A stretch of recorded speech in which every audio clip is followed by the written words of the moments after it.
Good morning मित्रों, मैं सौरभ पांडे आपका निखिल क्लासेस में स्वागत करता हूं।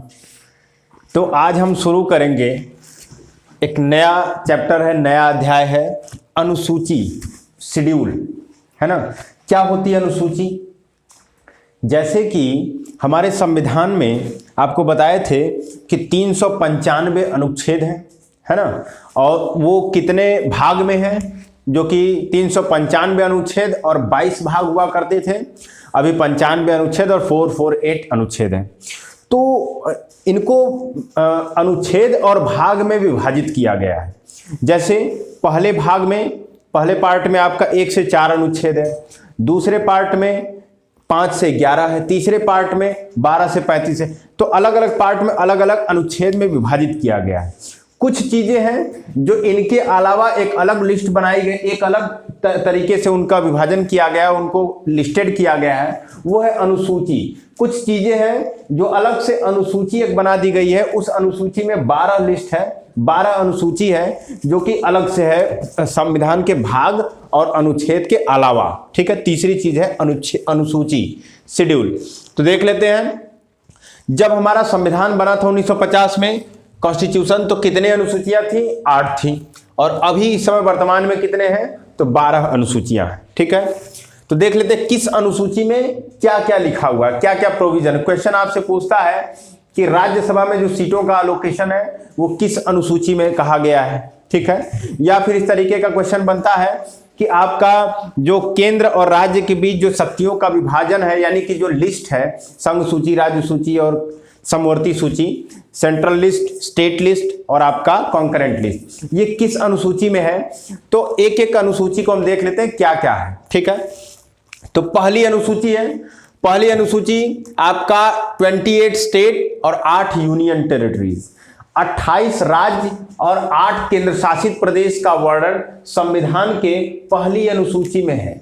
पहली अनुसूची में 28 जो जितने स्टेट हैं भारत के और जितने केंद्र शासित प्रदेश हैं उनका वर्णन है पहली अनुसूची में। ठीक है, जैसे आपको क्वेश्चन एक बार ये भी पूछा था कि मान लीजिए कि अगर कोई किसी राज्य के सीमा में या नाम में परिवर्तन करना है तो संविधान के किस अनुसूची को, किस शेड्यूल को अमेंडमेंट करना होगा, संशोधित करना होगा। तो जहां लिखा रहेगा वही उसी को ना संशोधन करना पड़ेगा, तो पहली अनुसूची को संशोधित करना पड़ेगा। ठीक है, तो इस तरीके से आपका दूसरी अनुसूची, सेकंड शेड्यूल क्या है, तो उसमें जो भी संवैधानिक पद हैं उनके वेतन, भत्ता और पेंशन का वर्णन किया गया है। यानी जो भी हमारे संविधान में जो आपके कॉन्स्टिट्यूशनल पोस्ट हैं उनका सैलरी, अलाउंसेस और पेंशन, सैलरी, पेंशन और अलाउंसेस। ठीक है, वेतन, भत्ता और पेंशन का वर्णन संविधान के किस अनुसूची में किया गया है? दूसरे में। जो भी संवैधानिक पद है, जैसे कि आपके राष्ट्रपति हुए, उपराष्ट्रपति हुए, राज्यपाल हुए, ठीक है, न्यायाधीशों का भी, न्यायाधीश वगैरह भी संवैधानिक पद में आते हैं। आपके स्पीकर हुए, यानी कि लोकसभा के स्पीकर, विधानसभा के स्पीकर, उनके डिप्टी स्पीकर, विधानसभा के डिप्टी स्पीकर, तो ये सब जो संवैधानिक पद हैं उनका वेतन, भत्ता, पेंशन, ये आपका सैलरी, पेंशन और अलाउंसेस किस शेड्यूल में है? तो दूसरी अनुसूची में। ठीक है, इसके बाद तीसरी अनुसूची, तीसरी शेड्यूल में क्या है? वही सेम संवैधानिक पद, वही जो पद है संवैधानिक पद का, उनके शपथ का वर्णन किया गया है। जो ओथ लेते हैं, जो भी संवैधानिक पद पे बैठे होते हैं उनके पास बहुत सारी कॉन्फिडेंशियल डिटेल होती है। जैसे मोदी जी को हम लोग क्यों प्रोटेक्ट इतना करते हैं, है ना, या किसी सुप्रीम कोर्ट के चीफ जस्टिस या जस्टिस को प्रोटेक्शन दिया जाता है, तो क्यों? क्योंकि इन लोगों के पास भारत की बहुत ही कॉन्फिडेंशियल यानी कि विश्वसनीय जानकारी होती है। ठीक है, तो इन लोगों को अपने काम करने से पहले एक शपथ लेना पड़ता है कि मैं शपथ लेता हूं कि जो भी चीजें मेरे विचार में, अभिव्यक्ति में आएंगी उसको हमेशा मतलब गोपनीय रखा जाएगा, अपने तक रखा जाएगा। दूसरे, हम संविधान के आदर्शों के अनुसार अपने कार्य का निर्वहन करेंगे। तो ये जो शपथ का प्रक्रिया होता है वो इसीलिए किया जाता है कि इनके पास जो संवैधानिक पद पे बैठे होते हैं, वो अभी जो बताए राष्ट्रपति, उपराष्ट्रपति, राज्यपाल, आपके डिप्टी स्पीकर, स्पीकर, सभापति, उपसभापति, राज्यपाल, ये लोग के पास बहुत ही कॉन्फिडेंशियल जानकारी होती है। तो इसलिए इनका शपथ का जो होता है वो तीसरी अनुसूची में होता है। ठीक है, नॉर्मली क्या होता है, जैसे मान लीजिए दूसरे में क्या है, संवैधानिक पद का वेतन वगैरह है, तीसरे में क्या है, शपथ है। ऐसे नॉर्मली हम देखते हैं कि पहले शपथ होता है, उसके बाद ना पद पे जाते हैं तो वेतन वगैरह आता है। लेकिन यहां आपको जानना है ये नेता लोग की बात है, क्योंकि लीडर ही होते हैं ये सब चीजें, चाहे डिप्टी स्पीकर हो, चाहे प्रेसिडेंट हो, वाइस प्रेसिडेंट, सब लोग नेता लोग होते हैं। तो ये नेता लोग जब सब पद पे बैठते हैं तो इनको पहले वेतन मिलता है, दूसरे अनुसूची में वेतन का वर्णन है, उसके बाद ये लोग शपथ लेते हैं तीसरी में। हालांकि वो शपथ पहले लेके तभी करते हैं, लेकिन आपको याद रखना है कि नेताओं के क्रम में ये सिस्टम उल्टा हो जाता है। तो वेतन दूसरे में है और शपथ जो है वो तीसरे में है। फोर्थ शेड्यूल की बात कर लेते हैं, चौथे अनुसूची। फोर्थ शेड्यूल में आपका राज्यों और संघ क्षेत्र से जो राज्यसभा में प्रतिनिधित्व है, यानी कि representation in council of state from state and union territories, यानी कि राज्यसभा में कहां से कितने लोग जाएंगे, किस राज्य से कितने लोग जाएंगे, किस केंद्र शासित प्रदेश से कितने लोग जाएंगे, ये राज्यसभा में जो प्रतिनिधित्व है वो कहां से कितने लोग जाएंगे, वो संविधान के चौथी अनुसूची में बताया गया है। ठीक है, तो ये क्वेश्चन कई बार पूछा हुआ है कि राज्यसभा में जो प्रतिनिधित्व दिया जाता है वो संविधान के किस अनुसूची में वर्णन है, तो चौथी अनुसूची में है। ठीक है, ये चीजें हैं। इसके बाद पांचवी अनुसूची है, फिफ्थ शेड्यूल है। पांचवी अनुसूची में अनुसूचित क्षेत्र, अनुसूचित जनजाति का क्षेत्र, वहां का प्रशासन और नियंत्रण किस प्रकार से होगा, कैसे होगा। जनजाति अनुसूचित क्षेत्र, शेड्यूल्ड एरिया और scheduled tribes area, scheduled area और शेड्यूल्ड ट्राइब्स एरिया का एडमिनिस्ट्रेशन और कंट्रोल, प्रशासन और नियंत्रण किस प्रकार से होगा। जैसे मान लीजिए किसी जनजाति क्षेत्र में वहां का लोकल स्ट्रक्चर कैसा होगा, वहां जनजाति काउंसिल बनाई जाएगी, ट्राइबल काउंसिल्स बनाई जाएंगी, परिषद बनाई जाएगी। इसके अलावा उनको कितनी ऑटोनॉमी देनी पड़ेगी या उनको ऑटोनॉमस डिस्ट्रिक्ट घोषित किया जाएगा उन एरिया को। तो जनजाति क्षेत्र बहुत ही सेंसिटिव जोन होते हैं। ठीक है, क्योंकि ये हमारे मेन स्ट्रीम से कटे हुए लोग होते हैं, तो इनके लिए अलग से प्रशासन और नियंत्रण जो किया जाएगा वो संविधान के किस अनुसूची में चर्चा की गई है, पांचवी अनुसूची में चर्चा की गई है। शेड्यूल एरिया और शेड्यूल ट्राइब्स एरिया का प्रशासन और नियंत्रण संविधान के पांचवी अनुसूची में किया गया है। ठीक है, इसके अलावा छठवीं अनुसूची में, सिक्स शेड्यूल में क्या कहा गया है, छठवें शेड्यूल में एटीएम मशीन की चर्चा की गई है। एटीएम मशीन में जाते होंगे आप लोग, उसकी चर्चा कहां पे की गई है, छठवीं अनुसूची में की गई है। छठवीं अनुसूची में एटीएम मशीन का क्या है तात्पर्य। एटीएम का मतलब होता है असम, ए से असम, टी से त्रिपुरा और एम से मिजोरम, और ये मशीन को एम ले लेते हैं तो मेघालय। असम, त्रिपुरा, मेघालय और मिजोरम, असम, त्रिपुरा, मेघालय और मिजोरम के जनजाति क्षेत्रों का प्रशासन और नियंत्रण किस अनुसूची में है, तो छठवीं में है। ठीक है, पूरे देश के जो जनजाति वो होते हैं, जनजाति एरिया है, अनुसूचित क्षेत्र, अनुसूचित जनजाति का क्षेत्र है, उसका प्रशासन किस प्रकार से होगा वो पांचवी में बताया गया है। ठीक है, पांचवी अनुसूची में पूरे देश के अनुसूचित क्षेत्र, अनुसूचित जनजाति क्षेत्र का प्रशासन का वर्णन किया गया है। लेकिन छठवीं में स्पेशली केवल चार राज्य के जनजातियों का वर्णन किया गया है। कौन कौन से, तो असम, त्रिपुरा, मेघालय, मिजोरम। ठीक है, एटीएम मशीन, असम, त्रिपुरा, मेघालय, मिजोरम के जनजाति क्षेत्रों का वर्णन संविधान के किस अनुसूची में किया गया है, तो छठवीं अनुसूची। इनका प्रशासन किस प्रकार से होगा ये छठवीं अनुसूची में बताया गया है। ठीक है, ये चीजें हैं। इसके बाद सेवेंथ शेड्यूल, सातवीं अनुसूची क्या है। सातवीं अनुसूची में जो सेंटर है और स्टेट, उनके बीच शक्तियों का विभाजन किया गया है, डिस्ट्रीब्यूशन ऑफ पावर। जैसे क्या होता है कि आप लोग सुने होंगे कि दिल्ली में अक्सर देखेंगे तो केजरीवाल का और लेफ्टिनेंट गवर्नर जो हैं आपके, उनका विवाद चलता रहता है। यानी कि आम आदमी पार्टी में जो मुख्यमंत्री हैं और वहाँ के जो आपके गवर्नर, लेफ्टिनेंट गवर्नर हैं, उपराज्यपाल हैं, उनका विवाद होता रहता है। तो वो कहते हैं कि सेक्रेटरी को हम नियुक्त करेंगे, केजरीवाल जी कहते हैं कि हम नियुक्त करेंगे। तो इसमें बहुत विवाद है। क्यों? क्योंकि संविधान में उसको डिफाइन नहीं किया गया, एग्जैक्ट डिफिनेशन नहीं है कि कौन इस पर ज्यादा पावर है सेक्रेटरी के अपॉइंटमेंट में। तो बहुत सारे इशू होते हैं जहां पे वेगनेस होती है, जहां पे एग्जैक्ट परिभाषा या एग्जैक्ट चीजें मेंशन नहीं होती है, तो वहां विवाद होने के चांसेस बढ़ जाते हैं। जैसे सिंपल सा ही घर का मैटर है कि मान लीजिए घर में कोई काम कर रहा है या फिर आप लोग पढ़ रहे हैं तो बाहर कमरा भी लेके रहते होंगे, तो अगर वहां ये नहीं बताया जाएगा कि इनको ये काम करना है, इनको ये काम करना है भोजन बनाने के लिए, तो क्या करेंगे?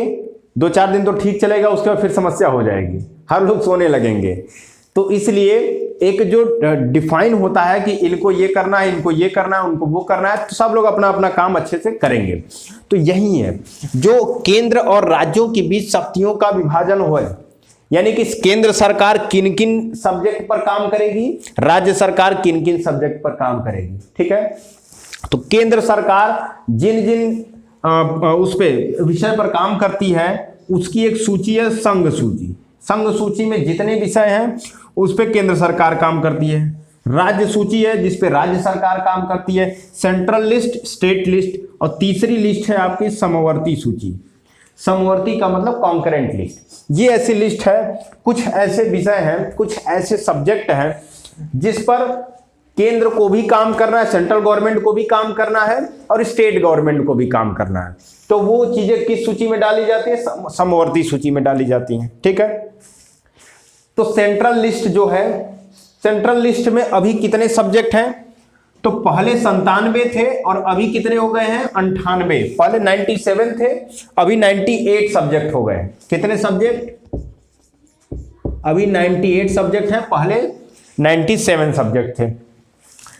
राज्यों की सूची में कितने सब्जेक्ट हैं? पहले 66 थे, अब कितने हो गए हैं? 59। पहले 66 सब्जेक्ट थे, अभी स्टेट लिस्ट में राज्य सूची में कितने सब्जेक्ट हैं? 59 सब्जेक्ट हैं।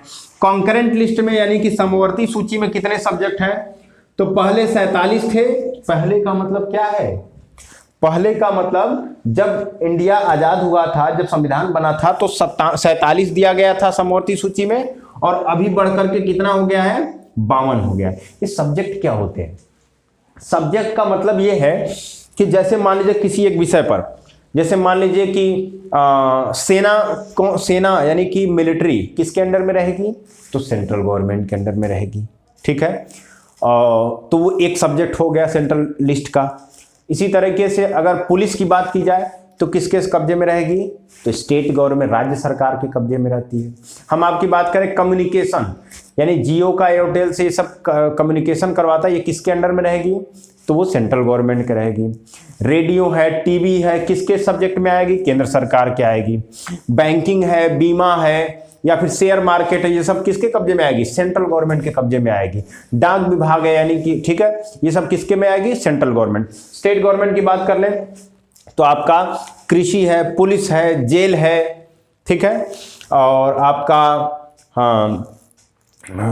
ठीक है, ये सारे सब्जेक्ट किस में आते हैं? स्वास्थ्य है, ये सारी चीजें जो है आपके वो स्टेट लिस्ट में आएगी, राज्य सूची में आएगी।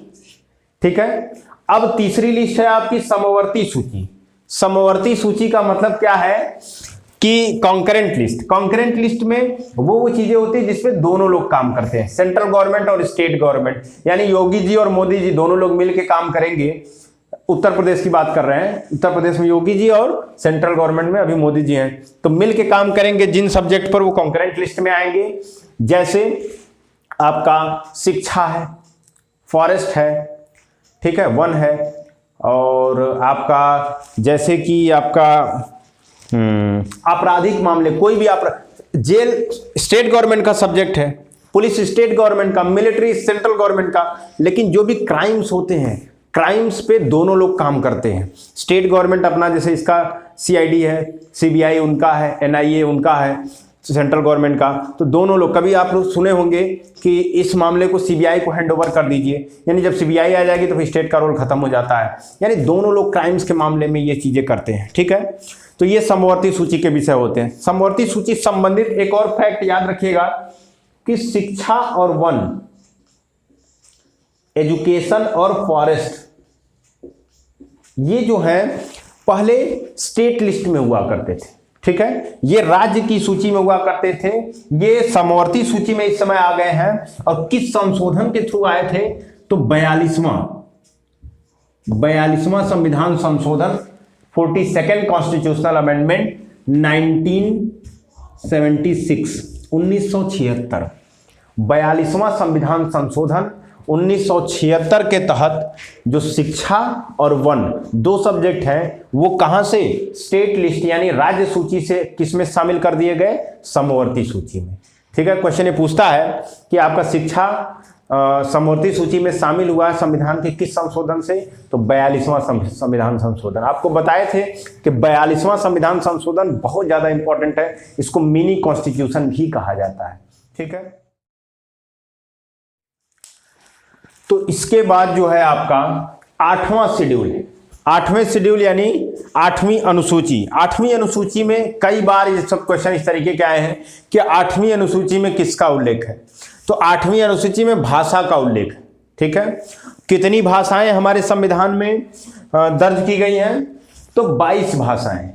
22 जो लैंग्वेज है वो ऑफिशियल लैंग्वेज के तौर पर कहेंगे कि 22 भाषाओं को हमारे संविधान में उल्लेख किया गया है।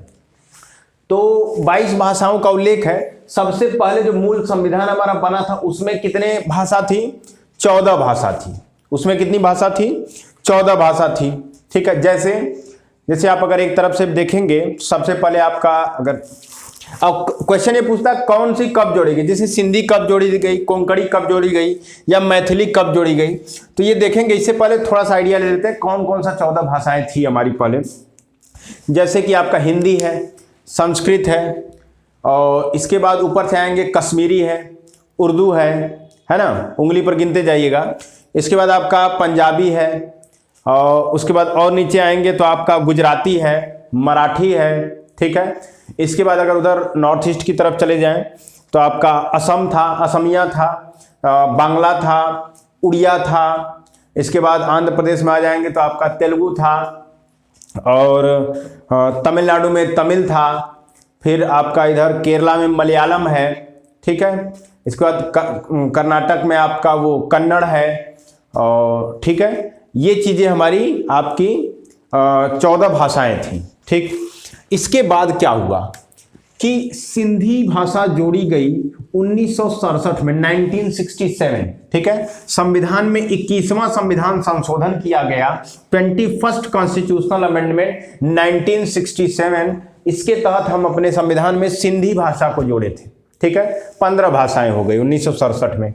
इसके बाद समय के साथ भाषाओं को जोड़ा गया तो एक 71वां संविधान संशोधन हुआ था, 71st कॉन्स्टिट्यूशनल अमेंडमेंट 1992। 1992 में 71वां संविधान संशोधन जोड़ा गया, और उसके तहत हम 3 भाषाएं अपने 8वीं अनुसूची में जोड़े हैं। कौन कौन सी? कोंकणी, मणिपुरी और नेपाली। ठीक है, नेपाली, मणिपुरी और कोंकणी। इसको सिंपल सा अगर याद करना हो तो नमक, जो नमक खाते हैं, नेपाली, मणिपुरी और कोंकणी। ठीक है, नेपाली, मणिपुरी और कोंकणी। ये कब जोड़ी गई थी? तो 1992 में जोड़ी गई थी। किस संविधान संशोधन से जोड़ी गई थी? तो आपका 71वां संविधान संशोधन से। 21वें संविधान संशोधन से सिंधी जोड़ी गई थी। इसके बाद 92nd यानी कि 92वां संविधान संशोधन। ठीक है, 92वां संविधान संशोधन 2003 में आया था, और इसके तहत हम अपने संविधान में 4 भाषाएं जोड़े हैं, मैथिली, संथाली, डोगरी और बोडो। मैथिली, संथाली, डोगरी और बोडो। ठीक है, इसका भी एक सिंपल सा याद करेंगे, MSD बोडो। ठीक है, बोडो या बोलो कुछ भी कर सकते हैं। MSD मतलब महेंद्र सिंह धोनी, और अगर ऐसे देखेंगे तो मैथिली, संथाली, डोगरी, बोडो। ठीक है, MSD बोडो कर सकते हैं। आपका 92वां संविधान संशोधन 2003 के तहत मैथिली, संथाली, डोगरी और बोडो को जोड़ा गया था। 8वीं अनुसूची में 14 वो 15, 16, 17, 18, 19, 20, 21 और 22, टोटल 22 भाषाएं आपके संविधान में हो गई। इसके बाद बात कर लेते हैं 9वीं अनुसूची की। 9वीं अनुसूची में क्या है? तो 8 अनुसूची जो अभी तक हमने डिस्कस किया ये हमारे मूल संविधान में थी, है ना। अब 12 हुई तो 4 नई जोड़ी गई हैं। 9वीं, 10वीं, 11वीं और 12वीं 4 अनुसूची बाद में जोड़ी गई है। तो 9वीं अनुसूची सबसे पहला यही क्वेश्चन कि कब जोड़ी गई, तो कब जोड़ी गई? संविधान का सबसे पहला संविधान संशोधन, सबसे पहला संविधान संशोधन किया गया संविधान में, और 9वीं अनुसूची को क्या कर दिया गया? जोड़ दिया गया, ऐड कर दिया गया कि हम एक 9वीं अनुसूची बनाएंगे। इस 9वीं अनुसूची बनाने के पीछे का एक बहुत बड़ा कारण क्या था वो समझ लीजिए कि 9वीं अनुसूची का मतलब ये है कि जैसे हमारे यहाँ एक आपको बताए रहे होंगे इससे पहले वाले क्लास में, यानी प्रस्तावना में नहीं, भारत के सोर्सेज जो संविधान के सोर्सेज थे, स्रोत थे संविधान के, उसमें एक टर्म आया था जुडिशियल रिव्यू, यानी न्यायिक पुनर्विलोकन। यानी कि जो जुडिशरी है, जो हमारी न्यायपालिका है, वो सरकार के किसी भी कानून, किसी भी आदेशों की समीक्षा कर सकती है कि ये संविधान के अनुरूप है, नहीं है, ठीक है, उसको कर सकती समीक्षा। तो नेहरू जी की सरकार थी 1951 में, और ये कोशिश किए कि हम एक भूमि सुधार लेके आए। जैसे बहुत बड़े बड़े जमींदार हुआ करते थे जिनके पास 500-500, 600 बीघा जमीन हुआ करती थी, हेक्टेयर में उनकी 200-400 हेक्टेयर जमीनें हुआ करती थी, बहुत बड़े एरिया में उन लोगों का होता था। तो नेहरू जी ये कहे कि अब ये सब प्रथाएं, जो राजतंत्र की प्रथा है, ये हमारे यहाँ से खत्म होनी चाहिए। इसके लिए वो क्या किए कि वो क्या करते हैं कि भूमि सुधार लाना चाहते हैं, लेकिन उनको ये लगता है कि जैसे ही हम लेके आएंगे वैसे ही जो आपके हमारे जमींदार हैं तुरंत ही सुप्रीम कोर्ट में चुनौती दे देंगे।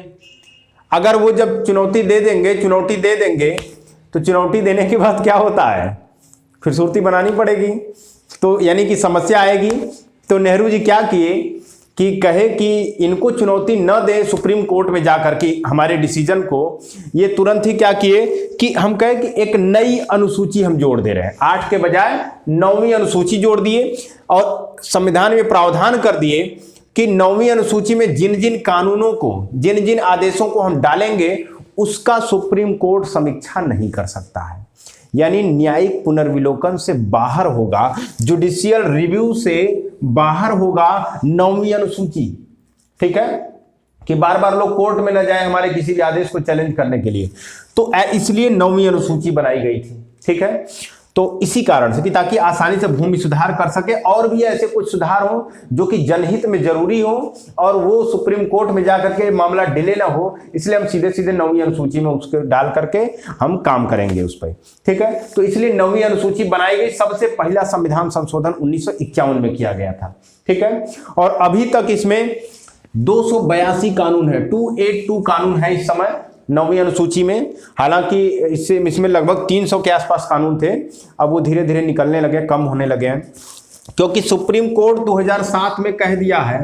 सुप्रीम कोर्ट 2007 में एक केस था I.R. Coelho versus Tamil Nadu, I.R. Coelho versus Tamil Nadu का केस था। उसमें सुप्रीम कोर्ट कहा कि 9वीं अनुसूची को भी हम समीक्षा कर सकते हैं अगर वो हमारे नागरिकों के फंडामेंटल राइट्स का उल्लंघन करेगा, यानी कि मूल अधिकारों का उल्लंघन करेगा। कौन कौन से मूल अधिकार? आर्टिकल 14, 19 और 21। आर्टिकल 14, अनुच्छेद 14, अनुच्छेद 19 और अनुच्छेद 21। 14 में क्या है? समानता का अधिकार है। 19 में क्या है? स्वतंत्रता है, अभिव्यक्ति की स्वतंत्रता है। इसके बाद आपका 21 यानी जीवन जीने की स्वतंत्रता जो है आपकी। अभी सारे मौलिक अधिकारों को अच्छे से किया जाएगा। फिलहाल समझ, इन तीनों फंडामेंटल राइट्स का अगर उल्लंघन होगा तो सुप्रीम कोर्ट 9वीं अनुसूची में घुस के भी उसकी भी समीक्षा कर सकता है। 2007 में बोल चुका है सुप्रीम कोर्ट, ठीक है। किस केस में बोला था? I.R. Coelho versus case. ये केस ग्रुप बी के एग्जाम के लिए जरूरी है, सी डी वाले कोई जरूरत नहीं है, ठीक है। जुडिशियल रिव्यू के बाहर, किसी भी मामले को जुडिशियल रिव्यू से बाहर रखना है, न्यायिक समीक्षा से बाहर रखने के लिए 9वीं अनुसूची में, जैसे अभी हाल ही में एक शेड्यूल कास्ट एट्रोसिटीज एक्ट, जो SC/ST एक्ट जो अभी हाल ही में बहुत ज़्यादा न्यूज़ में था, उसके लिए 2 बार भारत बंद का आह्वान भी किया गया था, बहुत ज़्यादा न्यूज़ में था। तो उसको भी सुप्रीम कोर्ट क्या कहा था कि थोड़ी उसकी समीक्षा करिए, सरकार से कहा था। लेकिन इतना ज़्यादा विरोध हुआ इंडिया में कि फिर उसके बाद सुप्रीम क्या कहा कि सरकार फिर से उसी को रिपील कर दिया। यानी जो चीज़ें थी, जिस अवस्था में सुप्रीम कोर्ट हल्का सा SC/ST एक्ट को डाइल्यूट करने की कोशिश किया था कि बिना जांच के किसी को सीधे गिरफ्तार न किया जाए, तो उसमें सरकार ने फिर से वही चीज कर दिया कि मतलब कोई परिवर्तन नहीं होगा। सुप्रीम कोर्ट के निर्णय को भी पलट दिया, सरकार रख दिया। जैसे कांग्रेस वगैरह थे तो वो लोग क्या मांग कर रहे थे कि इस SC/ST एक्ट को 9वीं अनुसूची में डाल दीजिए, यानी कि सुप्रीम कोर्ट इसकी समीक्षा न कर पाए। ठीक है, हालांकि गवर्नमेंट उस 9वीं अनुसूची में नहीं डाली है उस एक्ट को, लेकिन उसको उसी रूप में फिर से ला दी है। ठीक है, अभी इसमें कितने कानून है 9वीं अनुसूची में? 282 कानून, 282 कानून। ठीक है, इसके बाद 10वीं अनुसूची 10th शेड्यूल में क्या बात है? दल बदल प्रावधान, दल बदल कानून। ठीक है, दल बदल कानून का प्रावधान किया गया। Anti defection law, anti defection क्या है? दल बदल क्या होता है? जैसे मान लीजिए ये कब आया था? ये आया था आपका 52वां संविधान संशोधन 1985 में, 52nd कॉन्स्टिट्यूशनल अमेंडमेंट 1985। 1985 की बात है। ये वो समय है जब बहुत ज्यादा अब धीरे धीरे कोएलिशन की सरकारें बनने लगी, यानी कि अभी तक एक छत्र राज हुआ करता था। इंदिरा गांधी जी जब तक थी तब तक, यानी लगभग 84-84 तक, 80 के दशक तक, कि एक छत्र राज हुआ करता था कांग्रेस का। एक बार केवल जनता पार्टी की सरकार बनी थी, केवल कांग्रेस सीधे सीधे बहुमत में आ जाती थी। लेकिन अभी क्या है कि अब इस समय तक आते आते अब कोएलिशन की सरकारें, कोई बहुमत में नहीं आ रहा, कई पार्टियां हैं। तो इस कारण से क्या होने लगा, सरकारें बनने में समस्या आने लगी। तो जैसे कोई देखता था, जैसे मान लीजिए कोई विधायक है या कोई सांसद है, वो देखा कि हम चुनाव जीते हैं, मान लीजिए कि भाजपा से, भारतीय जनता पार्टी से चुनाव जीते हैं, और वो देख रहा है कि सरकार बन रही है भारतीय राष्ट्रीय कांग्रेस की, तो वो क्या करेगा कि कांग्रेस की तरफ चला जाता था, वो कांग्रेस में शामिल हो जाता था। या मान लीजिए सपा सरकार बन रही है तो सपा का सदस्यता लेता, जो इस समय आजकल चुनाव चल रहा है तो लोग इधर उधर कर रहे हैं। तो ये नियम आ गया कि बहुत ज़्यादा ऐसी घटनाएं देखने को मिली। भाई आपको अगर चुना गया है तो एक तो आपका व्यक्तित्व है, कोई सांसद, एक तो आपका व्यक्तित्व है, आपका काम है, आपका चरित्र है, लेकिन दूसरा पॉइंट है कि आपका पार्टी भी बहुत बड़ी भूमिका निभाती है। ठीक है, पार्टी भी भूमिका निभाती है आपके जीतने में। तो क्योंकि उसकी विचारधारा के लोग भी आपको वोट करते हैं, शायद वो आपको नहीं जानते हैं तब भी। तो इसलिए क्या कहा गया कि आप जिस पार्टी से जीत के आएंगे, अगर उसकी पार्टी की सदस्यता छोड़ के दूसरे पार्टी में शामिल होते हैं तो आप का सांसद जो रहेंगे उस सांसद से आपको रिजाइन हो जाएंगे, यानी कि आप पद से हट जाएंगे। तो इसलिए लोग अब बदलना कम करेंगे, क्योंकि जब सांसद ही नहीं रहेंगे तो हम उस पार्टी में जाके क्या करेंगे, या विधायक ही नहीं रहेंगे तो दूसरी पार्टी में जाके क्या करेंगे। तो उनकी सदस्यता रद्द करने का ये कानून आ गया कि आप दल बदल जो करना है, चुनाव से पहले आप शामिल हो जाइए, प्री पोल अलायंस बना लीजिए, पोस्ट पोल अलायंस नहीं होना चाहिए। ठीक है, तो ये चीजें, इसको रोकने के लिए बहुत ज्यादा दल बदल हो रहा था, उसको रोकने के लिए एंटी डिफेक्शन लॉ लाया गया 1985 में, तो इसी कारण से। लेकिन इसमें एक बाद में प्रावधान ये कर दिया गया कि अगर कोई पार्टी का 2/3 मेंबर, 2/3 मेंबर जो सांसद हो या विधायक हो, अगर 2/3 ये लोग सीधे किसी पार्टी में चले जाते हैं तो ये नियम लागू नहीं होगा। 1 लोग, 2 लोग, 4 लोग जाएंगे तो ये नियम लागू होगा, उनकी सदस्यता रद्द हो जाएगी। अगर 2/3 लोग, अगर जैसे मान लीजिए कि 90 लोग हैं एक पार्टी से, तो अगर 60 लोग चले जाएंगे तो ये लागू नहीं होगा, यानी उनका वैलिड माना जाएगा। अगर वो भाजपा से सपा में चले गए, सपा से भाजपा में चले गए, तो उनका वैलिड माना जाएगा। क्यों? क्योंकि जब 2/3 लोग जा रहे हैं तो इसका मतलब कुछ गड़बड़ी उस पार्टी में रही होगी, तब इतनी बड़ी संख्या में लोग मूव कर रहे हैं। तो इसलिए 2/3 मेंबर अगर जा रहे हैं तो उस पर ये नियम लागू नहीं होगा, ये एक्सेप्शन में बाद में कर दिया गया। 1-2 लोग के जाने पर ये प्रावधान लागू होता है। ठीक है, तो ये था आपका 10वीं अनुसूची। तो इसके बाद आपका जो 11वां अनुसूची है, 11th शेड्यूल है, उसमें क्या है?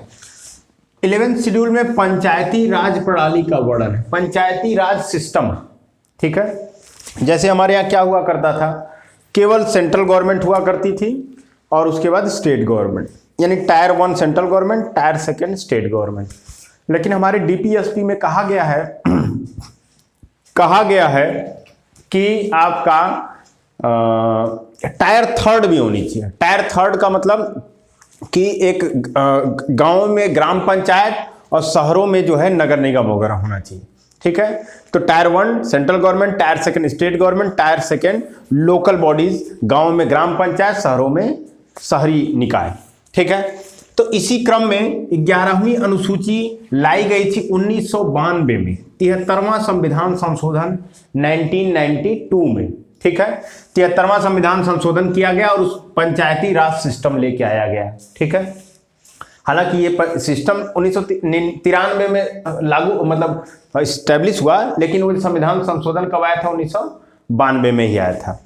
पंचायती राज का मतलब ये है कि गांव में जो पंचायती राज सिस्टम वो तीन लेवल का है, 3 स्तर है उसके।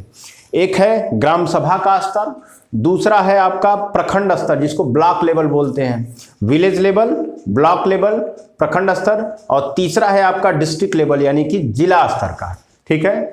ग्राम प्रधान और ब्लॉक लेवल पर आप देखे होंगे चुनाव जो बीडीसी होता है, ब्लॉक डेवलपमेंट कमेटी होते हैं, उस कमेटी के वो लोग सदस्य होते हैं बीडीसी, और इसी तरह जिला पंचायत सदस्य जो होते हैं फिर जिला प्रमुख होते हैं उनके हेड, और ब्लॉक लेवल के जो होते हैं बीडीसी के हेड होते हैं, ब्लॉक प्रमुख होते हैं, ठीक है।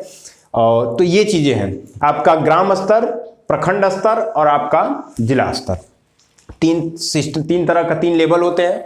इसमें 29 सब्जेक्ट पे काम करना होता है। जैसे आपका केंद्र सरकार कितने सब्जेक्ट पे काम करती है? तो 98। राज्य सरकार कितने सब्जेक्ट पर काम करती है?